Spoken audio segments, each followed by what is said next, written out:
네, 홍영표 대표님께서 신경철 의원 자유불법 탈취 선거 관련해서 상세한 설명이 있었는데 제가 조금만 보충 설명을 드리도록 하겠습니다. 청와대 공직자들이 쓰는 카드는 이른바 클린카드라고 하는 카드인데요.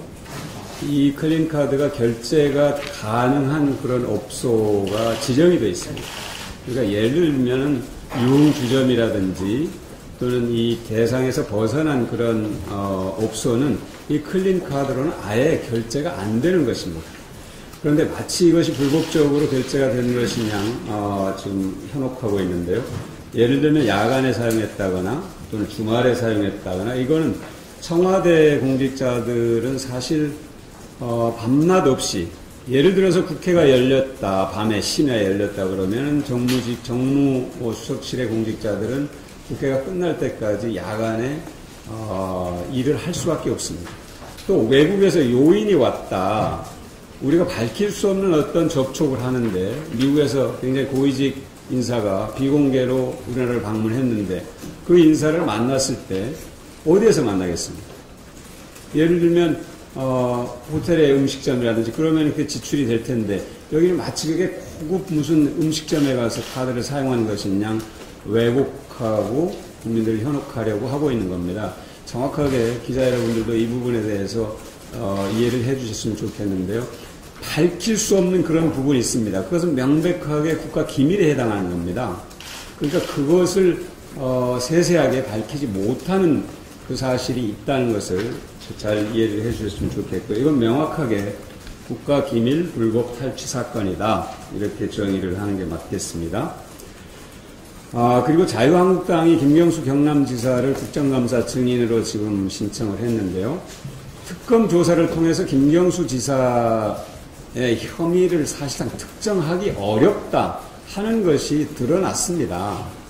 그래서 특검조차도 참으로 모호한 그런 상황에서 특검을 사실상 마무리 짓고 연장 신청까지, 기한 연장 신청까지 하지 않았던 것입니다.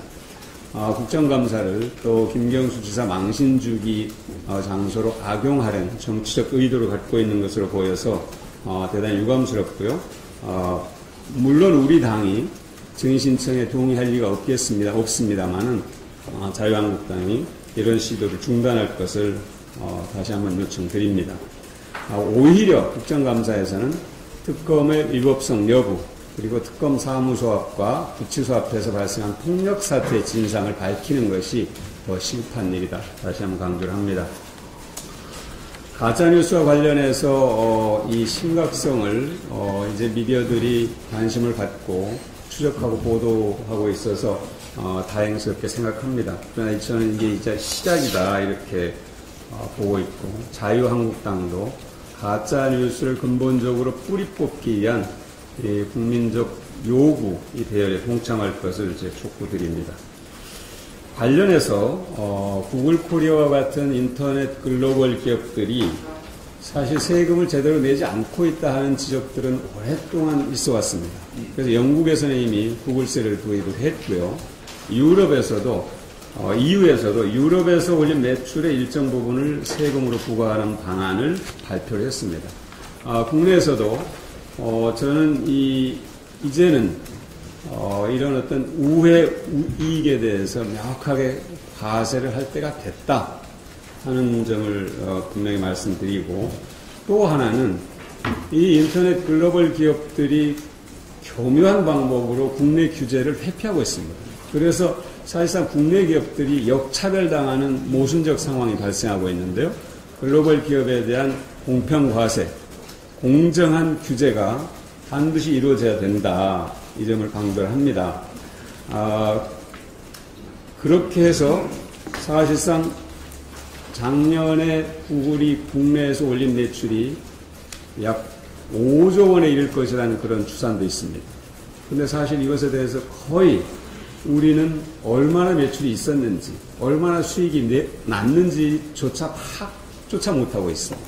그러니까 정확하게 이 실태를 파악해서 과세하는 그런 이 절차가 반드시 있어야 되고 또 규제도 반드시 있어야 되는데 예를 들면 이런 것이 가능할지 모르겠습니다. 글로벌 IT 기업에 의무적으로 국내 서버를 설치하도록 한다든지 해서 정확하게 이제는 매출이 얼마인지 수익이 얼마인지를 파악하고 공평하게 과세가 이루어져야 된다는 점을 강조합니다. 이상입니다. 네,